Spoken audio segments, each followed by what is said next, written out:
Greetings everybody and welcome to Madrid Ball. Today in this video we will do a bit more in-depth analysis of the performance of our players. We will discuss whether it was the tactics or the team selection which led to the demise against Cadiz. One of you had asked for this video and today we will touch upon the topics that we were unable to touch upon in the previous match reaction video. So let's do this. Firstly, before we break down the performance of Real Madrid on the pitch, we have to take into consideration the decisions that were taken off the pitch. The decision of whom to play, whom to rest, because we have to remember that we have a tough period ahead where we will be playing matches every 3 or 4 days. On top of that, we also had the players on international duty where they played many minutes for their national team. We saw Modric and Kroos look like they lacked focus and didn't have the finesse and the movement that they usually have. They did look a bit drained due to the shift that they had put in the national side. We also have to note that Zidane was really lacking options to field in the middle.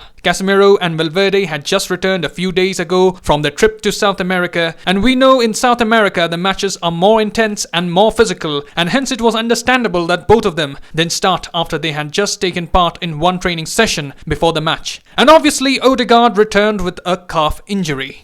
I think had Odegaard been fit, the form that he displayed for his national side surely would have got him a place in the starting lineup. So I can understand why Zidane went with that lineup. There is the El Clasico and the UCL around the corner, and you want to avoid overworking your players and protect them so as to avoid any injury. You need to rotate the squad with the fixture congestion to keep the optimal physical level of the players. In the right back position we had Nacho, but in the right wing, the decision that was taken to field Vasquez ahead of Asensio or Rodrigo was a bit baffling, but it was alright. We were playing a newly promoted side and it was okay to make a few tweaks. Try and understand what the player can offer for the season. So it was an opportunity handed by Zidane to Vasquez to show how useful he can be for the season. So overall I was okay with the lineup fielded, and if we are not going to try out a few things against Cadiz, which opposition will we try new things against? Certainly not Barcelona. In fact, as long as we were experimenting, I would have even liked to see if Jovic would play well as a single striker up front, playing the role of a target man alongside 2 wingers. The squad we fielded was okay for a side like Cadiz, but it was the performance of these players which was nowhere near to okay. We are Real Madrid, and even our bench should be good enough to handle Cadiz. No offense to Cadiz, they were brilliant, but the side doesn't have the quality that Real Madrid possess. Yes, we can say we do not have a special player in the side at the moment, but certainly the players that were there on the pitch, they should have done good enough to get the job done. Now coming to the tactics, we set up in the 4-3-3 formation.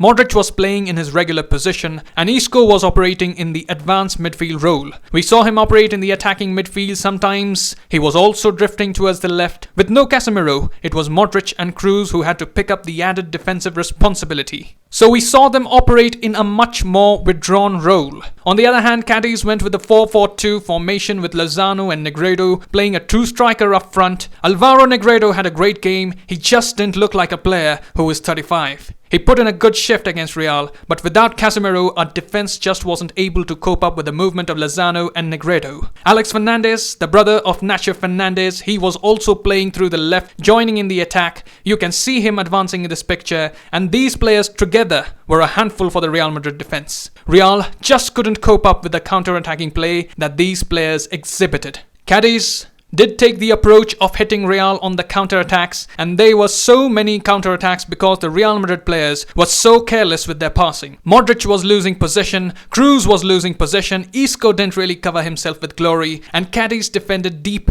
and defended very well. They attracted all the Real Madrid players in their own half, and then once Real lost the ball, the counter-attacks were more effective, as you can see here. With one simple lobbed pass, Negredo gave so much space and time to Lozano, who was looking to hit Real on the counter. This happened somewhere around the 30-minute mark, and this for me should have been the second goal for Cadiz. None of the defenders were near Lozano, but he was caught in 2 minds whether to go for goal or lay it off for his teammate charging in from behind, and in the end, he took a very tame shot which Courtois dealt with. But here I would like to highlight this move in the 14th minute to understand how the Real Madrid players have got accustomed to having a defensive midfielder. They have just got used to the presence of Casemiro. In this play you can see a central defender, Juan Carla, making a run through the center in Real's own half, and no Real Madrid player was doing enough to prevent him from going forward. He kept running, with a dink off his shoulders he took out Varane, Modric couldn't stop Carla, and then he takes a shot at goal, making Courtois work there.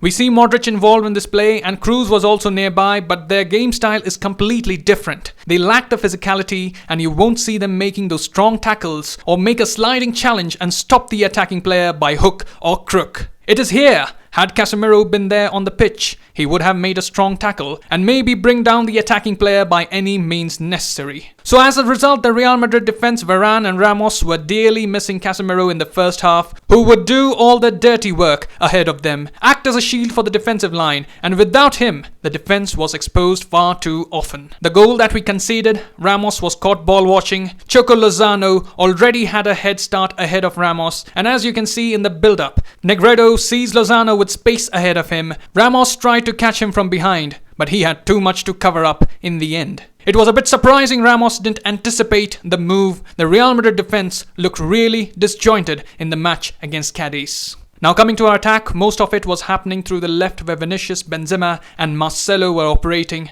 Marcelo wasn't able to create much on the left flank, but definitely we were left heavy and almost negligent amount of attacking play happened through the right, which is very much understandable. You won't really expect Nacho to provide those overlapping runs, and Vasquez, although he did try a few times, both of them were not really effective. This is where we were missing someone on the right wing running at the opposition defense, and we also saw how important CARVAJAL is not just in defense but also in our attack. Nacho is a makeshift right back and he cannot provide the output that a specialist can provide. As a result, the Cadiz defense would focus more on the left side of our attack and were able to cut out the danger quite often. At times I did feel that Real Madrid were a bit static up front. There wasn't any movement. As a result, Kroos had to take those shots far away from goal, which were a bit wasteful.